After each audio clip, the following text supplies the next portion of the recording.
Well, once again, good morning, everybody. I had an experience this past week that I'm sure some of you have had, and that is attending a high school reunion. And it was a very, very interesting experience. If you take people like myself, whose memory is rebelling and refusing to remember as much as it used to, people with failing memories, and you put 300 of those people in a room with other people they haven't seen in 50 years, the whole place was just vast, massive, confused looks. Nobody really knew anybody except for those that had to stay in touch. A guy came up and he started a conversation with me, and we were talking, and the conversation started to get somewhat personal on his part.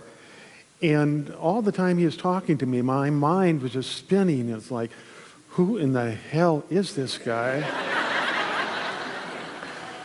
And why is he talking to me about the difficulty he has urinating at night? It was just absolutely bizarre. We came to the conclusion that everything's changed since we graduated and nothing's changed. We still have happy hour every afternoon, but it's now called a nap. Mm-hmm. When we're on the move, it means that we've had our Metamucil. And getting lucky now means finding our cars in the parking lot.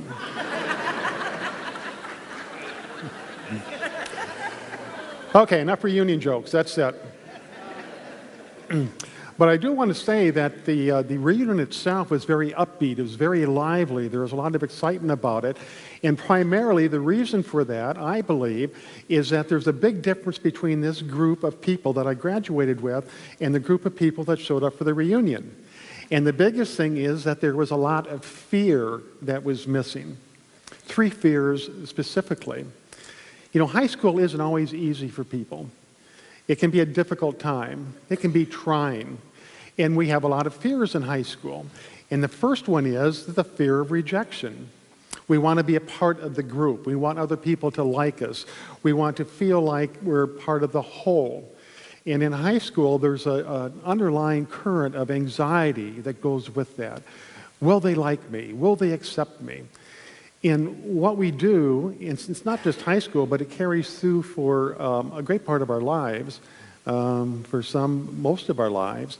What we do is we try to determine the other person's expectations and live up to them so that they will like us.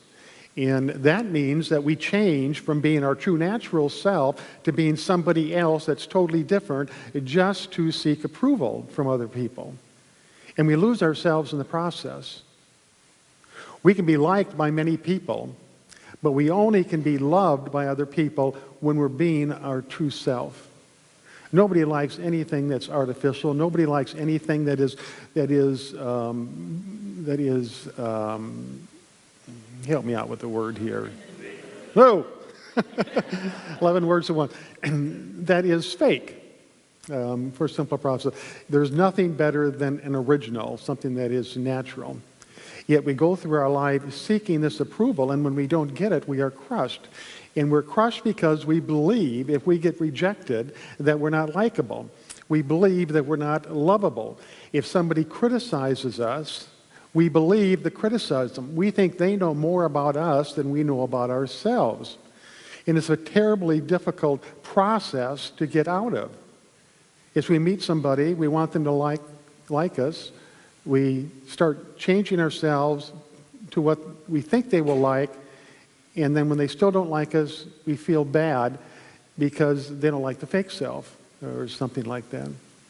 So the first thing that was absent from this reunion was the fear of rejection. The second thing was the fear of failure. In high school, everybody wants to succeed, whether it's at sports, whether it's in academics, whether it's in popularity or whatever. We want to be successful. And in the world that we live in, failure has really gotten a bad rap. We see it as the as evil, as the bad thing, that it's a mark on our soul if we fail at anything. But in actuality, failure is just as important, it's just as essential in life as success is. You know, we learn very little from our successes, but it's our failures that are really the teachers in our lives. We learn what doesn't work. And when we learn what doesn't work, if we adjust our actions and adjust our words, we begin to improve and do better in the future at whatever it might be. Failure is not a bad thing. I think it was Edison who failed something like 1,000 times when he was trying to develop the battery. And he said, every time I fail, I've actually succeeded because now I know something that doesn't work in my endeavors. The fear of failure was gone. You know, when you get to be our age, and this is the 50th high school reunion, by the way, when you get to be our age, failure doesn't mean anything other than it's an opportunity to learn. And other people's opinions, if they're negative or derogatory or if they reject us, that doesn't mean anything. That is their problem at this point. You know, the first part of our lives, we go through carrying this tremendous baggage, and then all of a sudden we get to a point where we ask ourselves, why? How does this serve me? Why do we go through days and days and days agonizing about what somebody said or about how somebody acted in regards to us when it really doesn't make any difference in the grand scheme of things?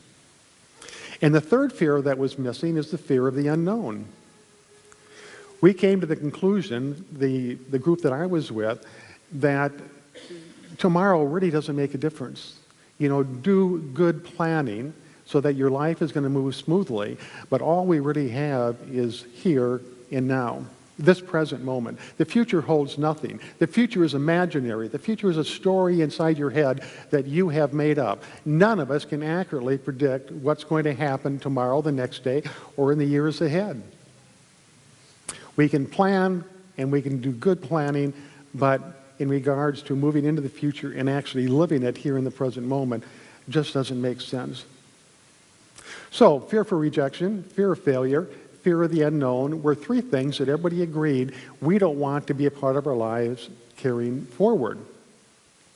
Now, that being said, we also came to the conclusion that as we reach this age that we're at, that life it doesn't end.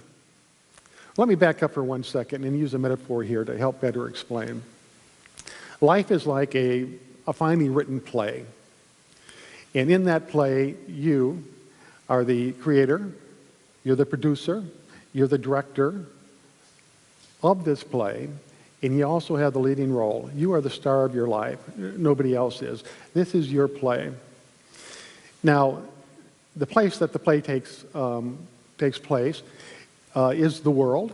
The world is our stage, so to speak. And it pretty much happens the way it happens. The world is full of activity. It's hustling and it's bustling and all sorts of things are going on, and we have very, very little control over that. But what we do have control over is the character we're going to play in this theater thing. And the character we're going to play, how do we want to be? And how do we want to fit into the world? And age has nothing to do with that. At the reunion, we discovered that moving into what we call the third act, every play has 3 acts. The first act, the first third of our life, second act, the second third of our life, and then the third act, which is the rest of our lives. And the third act isn't the end.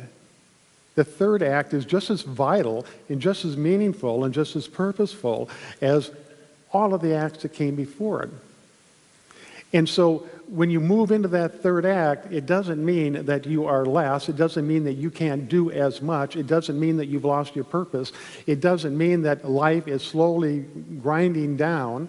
It doesn't mean that you step off the path of life and you sit and watch life go by.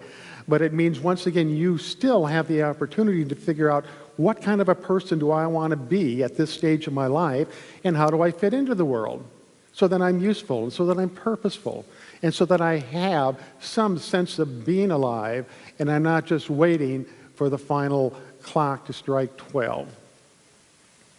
Fear of failure, fear of the unknown, fear of rejection. I would encourage all of you to move to a point where you make the determination You don't need that in your life. They serve you no purpose whatsoever. And then also, as you grow older, we all change. We're not the same person that we were 10 years ago or 20 years ago or even 5 years ago. So it takes a continual assessment. Where am I at in my life here? What kind of a character do I want to be? What values do I want to hold to? How do I want other people to see me, not as something artificial or something that's false, but as the person that I am, that I naturally am? What kind of a person do I want to be? I want to be happy. Everybody wants that. There are times when happiness just seems to escape us, and that is okay as well. There's times for sadness. When I'm sad, I want to be with it. I want to embrace it. I want to go with it. And I know, just as a storm coming in from the west and moving through and leaving in the east, all of our problems and all of our challenges and our sadness and our angers and all of that stuff, that natural part of life, comes in and it goes out. So today, as we move into meditation, I'd like you to consider who you want to be, what kind of person you are, and perhaps you're already there. Perhaps I love being who I am. I am a beneficial presence to the world. I am a source of support for other people. I am a happy person, and I face the challenges and the ups and downs of life with a certain centeredness and a certain balance that doesn't offset me and make me look at life as if it is a bully of some sort that is pushing me around. We'll now move into meditation.